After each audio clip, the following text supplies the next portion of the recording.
I hope आप सब ठीक होंगे, यहाँ पे भी हम सब ठीक हैं। लेकिन हम सब अब दोबारा कोरोना वायरस के उसमें आ चुके हैं, क्योंकि कोरोना वायरस का स्टेज 2 स्टार्ट हो चुका है और हर जगह कोरोना वायरस के मामले बढ़ते ही जा रहे हैं। तो इसीलिए आज हम लोग लेके आए हैं अपनी इनहेलिंग ब्रीदिंग एक्सरसाइजेज, जो कि आपको बहुत हेल्प करेगी आपने कोरोना वायरस से आपके लंग्स को प्रिवेंट करने में और हर एक बॉडी पार्ट में ऑक्सीजन पहुंचाने के लिए। अब आप ये सोच रहे होंगे कि हम लोगों ने मास्क क्यों पहन रखे हैं, क्योंकि अगर हमें कोरोना वायरस से बचना है तो हमें मास्क पहन के अपनी सोशल डिस्टेंसिंग फॉलो करके हम ऐसे ही अपने आप को कोरोना वायरस से बचा सकते हैं। तो आगे की जो प्रोसेसिंग है ब्रीदिंग एक्सरसाइज की, वो सब आपको पापा बताएंगे और उसे स्टार्ट करने से पहले हम अपना ये मास्क हटाएंगे। तो आगे हम स्टार्ट करते हैं, अपना मास्क हटा देते हैं।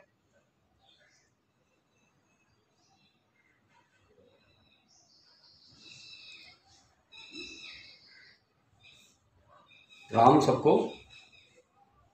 सबसे पहले अपने आप को स्वस्थ रखने के लिए, कोरोना वायरस से बचाव के लिए जो प्राणायाम हैं उन पे हम लोग उन्हें करते हैं।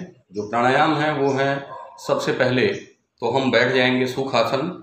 जिस तरीके से सुखासन का मतलब जैसे भी हैं आपको अच्छा लगता है वैसे बैठ जाएं। सिद्धासन का मतलब आपका बायां पैर उससे लगा हुआ, दाहिने पैर को बाएं पैर पे रख लें और आपका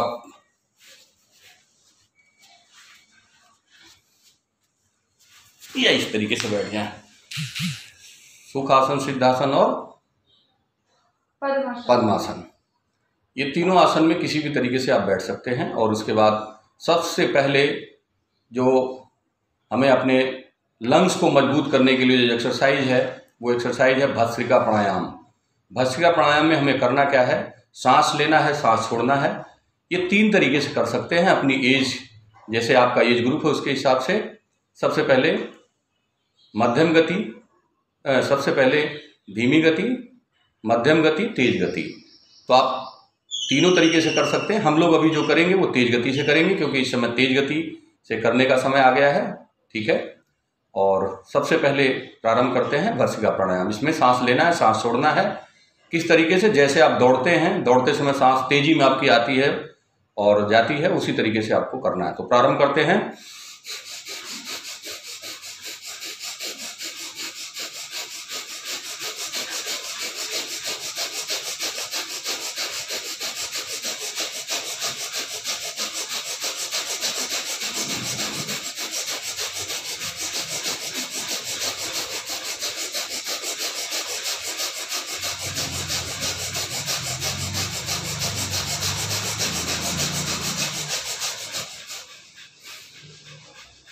इस तरीके से सांस को आपको सांस लेना है, सांस छोड़ना है।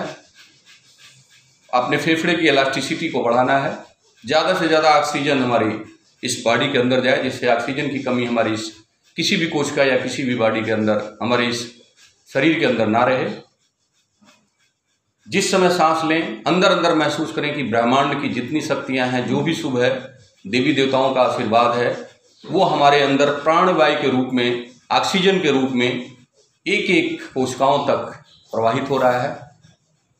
और जिस समय सांस छोड़े महसूस करें हमारे अंदर जो भी दुख, दर्द, लोभ, मोह, क्रोध, ईर्ष्या, अहंकार, ये सब हमारे शरीर में बीमारियों के कारण हैं। ये हमारी नकारात्मक वायु के रूप में हमारे शरीर से बाहर जा रहे हैं।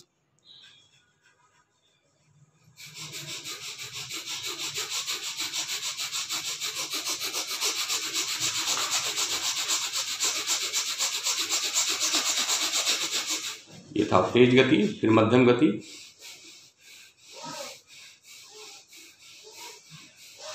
और इसी में धीमी गति। पता ही नहीं चले कि आप सांस ले रहे हैं, सांस छोड़ रहे हैं।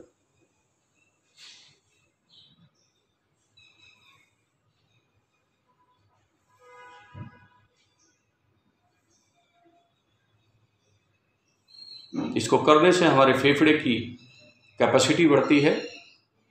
नॉर्मल अवस्था में हमारे फेफड़े के जो रोमकूप है वो 10 से 15% ही सही रूप से कार्य करते हैं। लेकिन जब हम भस्त्रिका प्राणायाम या कुछ इस टाइप की एक्सरसाइज करते हैं तो ये 30 से 35% एक्टिवेट हो जाते हैं और इस तरीके से प्रॉपर ऑक्सीजन हमारे शरीर में हमारे एक एक कोशिकाओं तक पहुंचती रहती है और हम कोरोना जैसी बीमारियों से बचे रहेंगे। और अब इसके बाद जो हमारी दूसरी एक्सरसाइज है, जो दूसरा प्राणायाम है, एक्सरसाइज नहीं प्राणायाम है, जो दूसरा प्राणायाम है वो हमारा कपालभाति प्राणायाम है। कपालभाति प्राणायाम को करने के लिए आपको अपनी सांसों को बाहर फेंकना है और जिस समय सांस को बाहर फेंकेंगे आपका पेट अंदर जाएगा। पेट का मतलब नाभि के एरिया से होता है, सिर्फ नाभि का एरिया आपका अंदर जाएगा। तो इस तरीके से आप करें।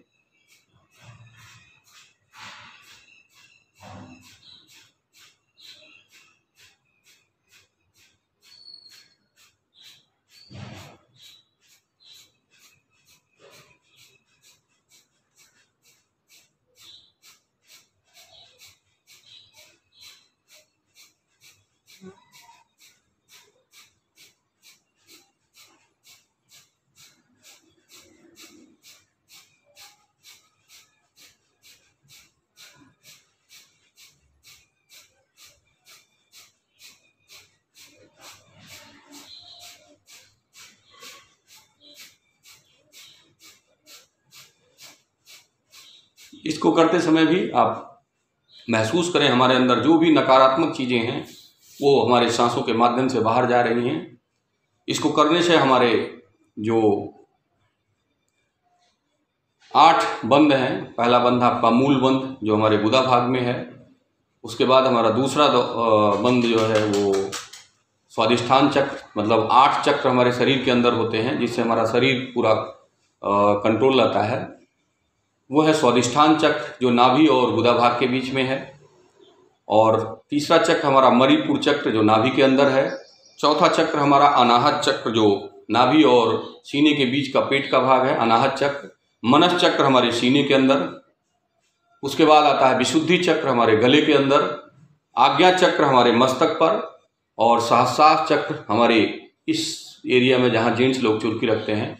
ये 8 चक्र हैं जो प्रभावित होते हैं कपालभाति प्राणायाम करने से। इसको करने से हमारे शरीर के अंदर जो भी कुछ हम खाते हैं पीते हैं वो हमारे आंत के अंदर जाता है। वहाँ पे चूसक लगे होते हैं जो वहाँ पे उससे रस लेते हैं। रस से रक्त, मांस, अस्थि, मेद, मज्जा, शुक्र, ये पौष्टिक होते हैं। पौष्टिक चीज़ें हमारी बॉडी के अंदर जाती हैं, पौष्टिक चीज धातुओं का निर्माण होता है। 40 से 50% बीमारियों से हम अपने आप छुटकारा पाते हैं। खासकर आजकल जो कोरोना चल रहा है इस समय हमारा खान पान व्यवस्थित रहे, जो भी चीज़ें खाएं वो प्रॉपर हमारी बॉडी के अंदर लगता रहे, उसके लिए कपालभाति प्राणायाम एक संपूर्ण प्राणायाम है जो आपको स्वस्थ रखेगा। तो करते रहें।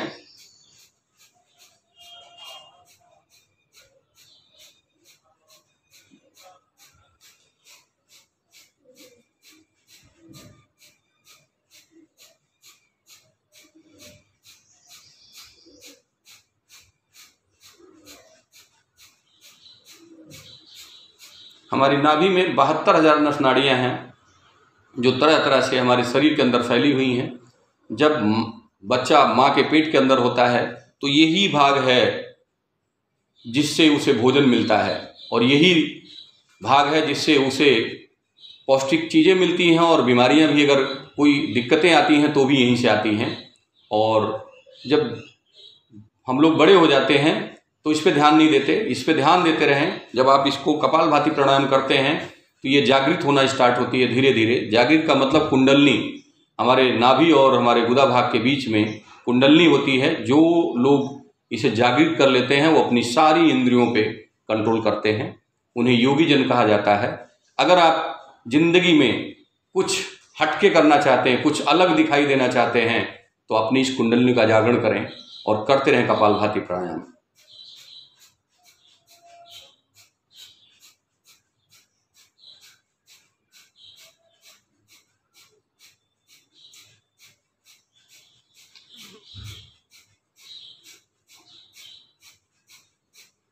जिन्हें पेट का ऑपरेशन हुआ हो 6 महीने के अंदर, हार्निया की दिक्कत हो, या लेडीज में प्रेगनेंसी हो वो लोग इसे ना करें, करें भी तो बहुत धीमे धीमे करें जिससे कि असर ना पड़े।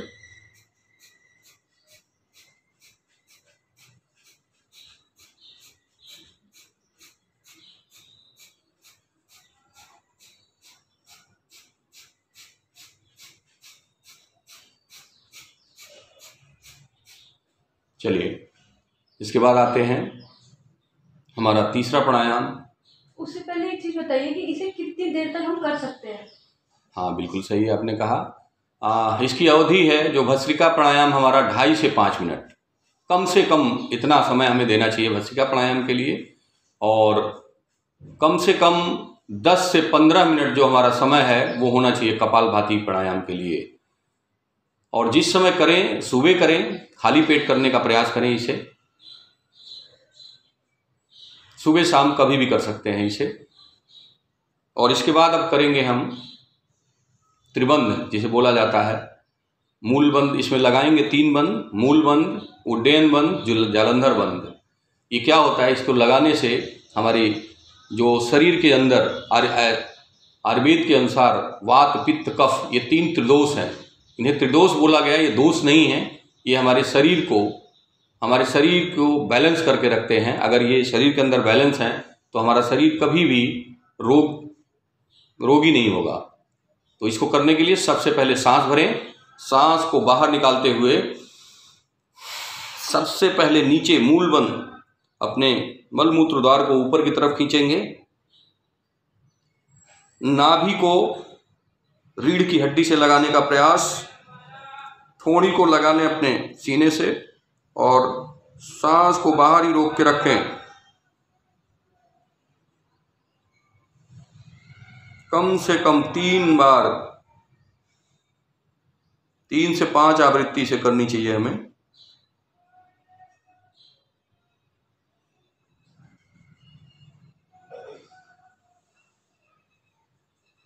फिर दोबारा उसी तरीके से सांस भरें।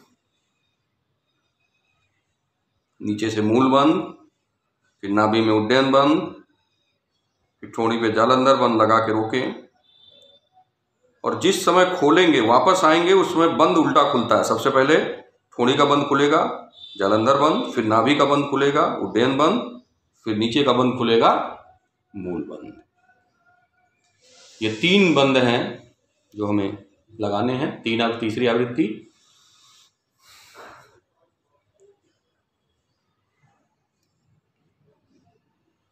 इसको करने से हमारे जितने भी लेडीज जेंट्स में गुप्त रोग हैं वो धीरे धीरे समाप्त होते हैं। हमारा डाइजेस्टिव सिस्टम सही रहता है और थायराइड जैसे रोगों में हमें फ़ायदा मिलता है। साथ साथ कोरोना से भी हमें ये सांस जितनी देर हम बाहर रोकते हैं, ठीक है, हमारे फेफड़े की कैपेसिटी, इलास्टिसिटी बढ़ती है, तो हम कोरोना से भी बचेंगे।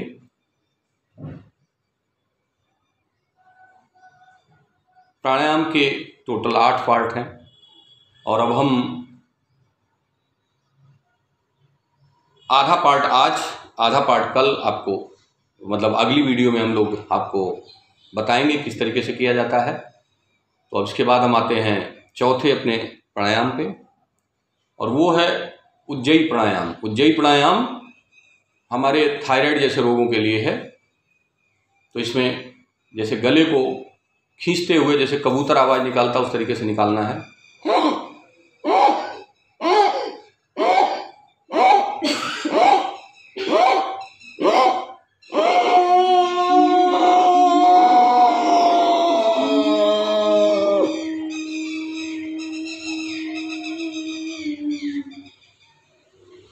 जालंधर बंद लगा के इसे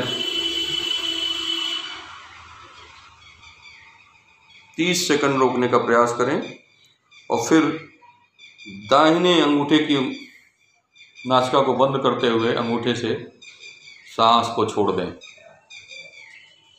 इस तरीके से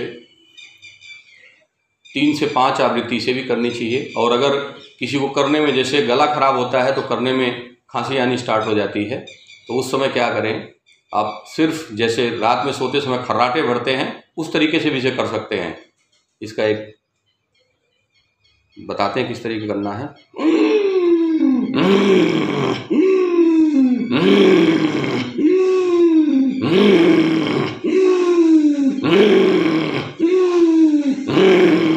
इससे दो फायदे हैं, एक तो हमारी थायराइड जैसे रोगों में हमें फ़ायदा मिलता है, दूसरा कोरोना का जो काल चल रहा है, इस काल के अंदर जो हमारे गले के अंदर इन्फेक्शंस हैं, कफ वगैरह जो इस तरीके के इन्फेक्शंस हैं, उनसे भी हमें निजात मिलता है।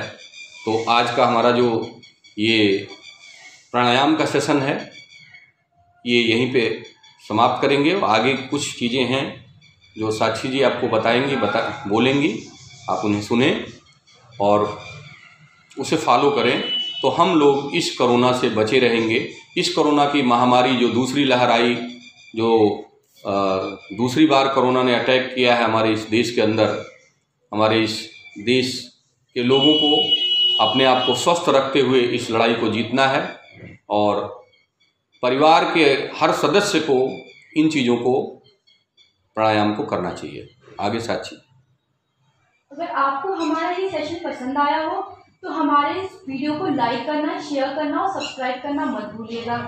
और हाँ, आप भी अपने उसमें मास्क लगाना, हाथ सैनिटाइज करना, अपने आसपास सफाई रखना, हर चीज़ करना मत भूलिएगा, क्योंकि ये हमारी ज़िंदगी के लिए बहुत ज़रूरी है। क्योंकि अगर जान है तो फिर ही ये जहान है। तो इसी थॉट के साथ हम इस वीडियो को एंड करते हैं और हम आपसे फिर मिलते हैं इस वीडियो के सेकंड पार्ट के साथ, जिसमें हम अपने प्राणायाम के बचे हुए 4 पार्ट्स को बताएंगे। इसके साथ साथ एक चीज़ का ध्यान जरूर रखें कि अगर बहुत ही नेसेसरी चीज़ों की ज़रूरत हो तो ही घर से बाहर निकलें, वरना घर से बाहर ना निकलें। सोशल गैदरिंग अभी थोड़े दिन के लिए बंद कीजिए। आपको जितना भी बात करनी है अपने आसपास, वो अपने फ़ोन पे और ऐसे बात कीजिए। ज़्यादा समय अपने एक्सरसाइजेस पे दीजिए, अपनी इम्यूनिटी को मजबूत करने पे दीजिए और अपनी फैमिली को दीजिए। इसी के साथ हम इस वीडियो का एंड करते हैं और हम बहुत जल्द लौटेंगे इस वीडियो के सेकंड पार्ट के साथ। टिल देन बाय बाय, आप सभी को प्रणाम।